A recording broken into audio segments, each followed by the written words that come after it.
ఈ మధ్య social media ఏ స్థాయికి పెరిగిపోయిందంటే ఎప్పుడో ఒకసారి థంబ్నైల్ పెట్టాడు, తనికెళ్ల భరణి గారి ఆస్తిపాస్తులు బిల్డింగులు చూస్తే షాక్ అని. నిజంగా చూశాక నాకే షాక్ అయింది. ఒక 60 బిల్డింగులు, దాని ముందు 6 కార్లు. సరే, ఏదో సరదాగా నవ్వుకున్నాం. ఇప్పుడు ఎలా అయిందంటే ఇది ఏదో దేశం మీద యుద్ధం జరుగుతోంది, నేను ఒక వర్గాన్ని వైపు సపోర్ట్ చేస్తున్నట్టు, లేదా ఇంకో వర్గాన్ని కించపరుస్తున్నట్టు ఇట్లా నోటికి వచ్చింది పెట్టేస్తున్నారు. నేను అన్ని మతాల్ని, అన్ని ధర్మాల్ని గౌరవించే వ్యక్తిని. నేను ఏనాడు ఎప్పుడూ ఇలాంటివి చేయలేదు, భవిష్యత్తులో చెయ్యను.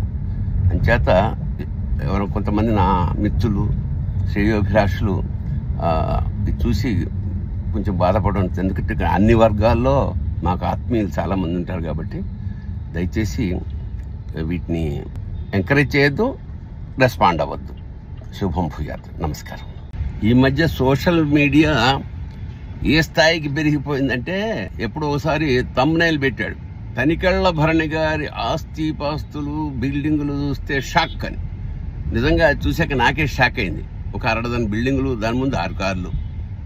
సరే, ఏదో సరదాగా నవ్వుకున్నాం. ఇప్పుడు ఎలా అయిందంటే ఇది ఏదో దేశం మీద యుద్ధం జరుగుతోంది, నేను ఒక వర్గాన్ని వైపు సపోర్ట్ చేస్తున్నట్టు, లేదా ఇంకో వర్గాన్ని కించపరుస్తున్నట్టు ఇట్లా నోటికి వచ్చింది పెట్టేస్తున్నారు.